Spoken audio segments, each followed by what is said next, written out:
c'est ça qui est intéressant, c'est que comment être sûr que c'est moi qui parle de moi-même, comment être sûr que Big Data Jihad n'est pas qu'une autobiographie déguisée. Bon, ce qu'il faut savoir, c'est que j'ai embauché un nègre de Casablanca pour écrire mon histoire sous forme de roman, parce que je trouve que les gens sont superficiels, ils voudront beaucoup plus apprendre des choses qui sont de l'ordre de la fiction, qui ne leur rappellent pas le désarroi moderne, comment j'ai cassé Internet pour les sauver, parce que les gens en fait ne veulent pas être sauvés. Et je trouve intéressant en fait un peu d'arnaquer son monde en fait. C'est assez amusant.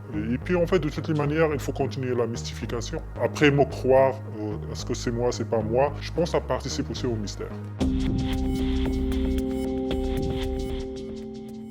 No guts, no glory. Moi, je pense que c'est quelque chose que j'ai fait, c'est fait. Il y aura beaucoup de gens qui vont essayer de prendre la paternité de cet acte-là. Je suis le seul qui a réussi à le faire. J'ai des raisons personnelles, en fait, d'avoir fait ça. Big Data Jihad parle de mon voyage en tant que personnage, un peu nihiliste, un peu à côté de la plaque, un peu punk, dans ce monde, en fait, où tout le monde est esclave de son téléphone, de sa tablette, et qu'il fallait bien que quelqu'un se salisse les mains pour sauver tous ces gens-là.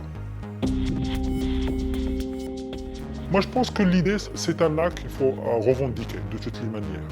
J'ai cassé Internet, j'ai sauvé tout le monde.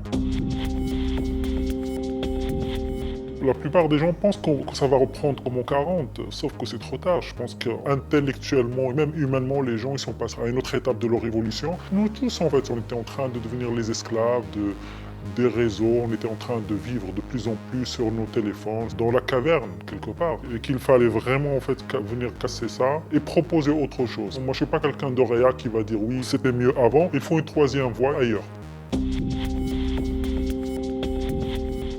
Ma biographie s'appelle Big Data Jihad, c'est-à-dire il y a quelque chose de mystique. C'est quelque chose qui est fondamental et sans sacrifice, il n'y a rien de mystique dans ce monde. Ce qui est intéressant, c'est un djihad qui n'a coûté aucune vie. Ça a coûté un peu, ça a fait beaucoup de dégâts, probablement économiquement. Ça a un petit peu poussé les gens à s'ennuyer un peu plus, à chercher à lire des livres, à avoir d'autres activités en dehors de prendre son téléphone.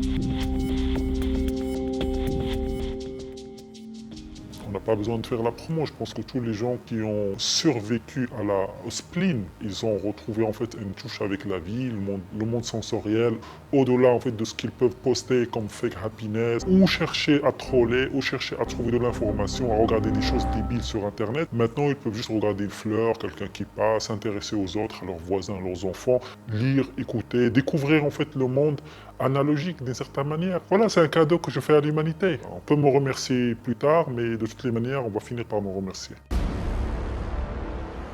Merci.